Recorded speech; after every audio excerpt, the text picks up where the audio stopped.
palavra de Deus para nós nesse dia encontra-se no livro dos Atos dos Apóstolos, capítulo 16, versos 30 a 32, que diz assim: Trazendo-os para fora, disse o carcereiro: Senhor, que devo fazer para que seja salvo? Responderam-lhe: Crê no Senhor Jesus e serás salvo, tu e tua casa. E lhe pregaram a palavra de Deus e a todos de sua casa. Crê, crê, fé. Falar de crer é falar da fé. Quem crê é porque tem fé. Mas uma fé que não é apenas jargão, não é frase feita, não é até mesmo um discurso que está inclusive nos lábios de autoridades ou de figuras artísticas, desportivas, mas é a plena fé. E eu queria identificar nessa passagem que nos narra um momento especial que Paulo passou lá na cidade de Filipos, quando foi encarcerado por pregar o Evangelho. E lá pela meia-noite, houve uma sacudidela naquela prisão, as portas se abriram e, no medo de que as pessoas que estavam ali presas fugissem, o carcereiro responsável pela guarda daquela noite, ele ia dar cabo da sua vida e o apóstolo disse: não te faças nenhum mal, nós estamos todos aqui. E isto ensejou a oportunidade dele conhecer a fé, a plena fé. E aí a sua pergunta: o que eu faço para ser salvo? Crê, foi a resposta de Paulo. Porque esta plena fé é uma fé dirigida a Cristo.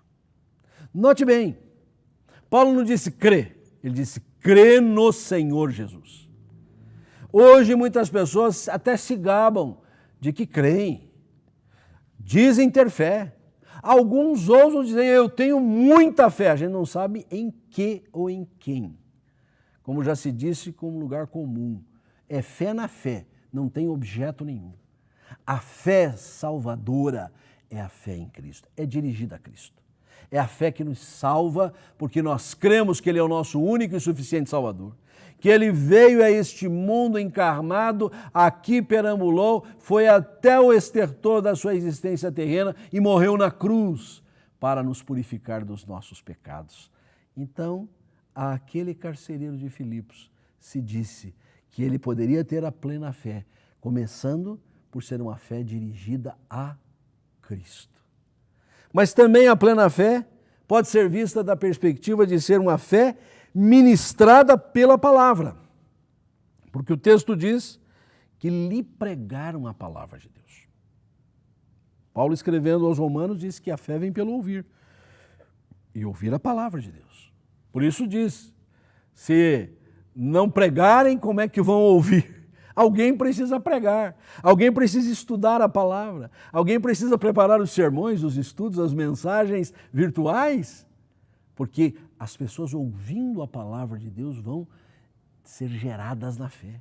De fato, se nós nos debruçarmos sobre as Sagradas Escrituras, nós vamos crescer nesta fé, nós vamos conhecer mais e mais o nosso Deus. Então, esta fé é fé ministrada pela palavra. Ela é dirigida a Cristo, portanto é salvadora.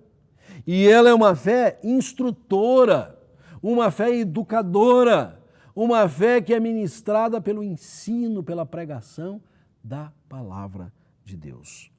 Mas também ela é plena, esta fé, porque não é uma fé exclusivista.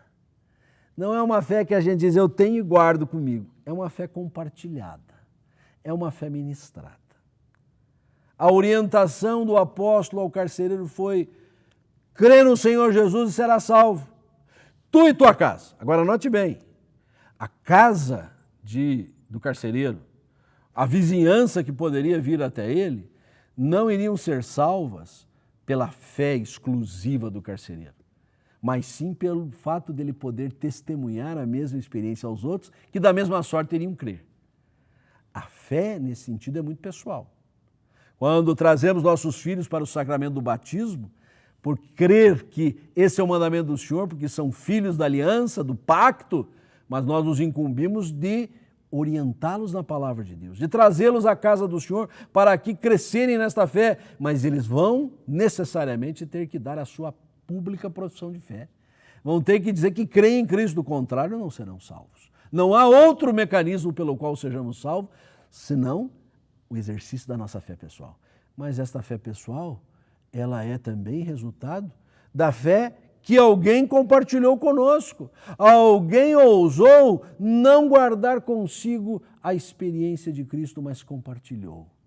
Proclamou o Evangelho, testemunhou de Cristo a nós. E foi o que o carcereiro fez. Primeira medida dali, ao levar inclusive os apóstolos com ele para sua casa, foi pregar a palavra de Deus para os seus familiares. Foi dizer que Jesus é o único e suficiente Salvador aos seus queridos. Neste ano que ainda está aos seus primeiros passos, exercite-se na fé, nesta fé plena, fé dirigida a Cristo, fé ministrada pela palavra e fé para ser compartilhada com todos. A ti glória, honra, louvor, domínio e majestade, Senhor, que nos contemplaste com este dom, o dom da fé, por intermédio do qual nós somos capacitados a receber a graça. Tu és bondoso por demais, Senhor, e a Ti então tributamos a nossa adoração em nome de Jesus. Amém.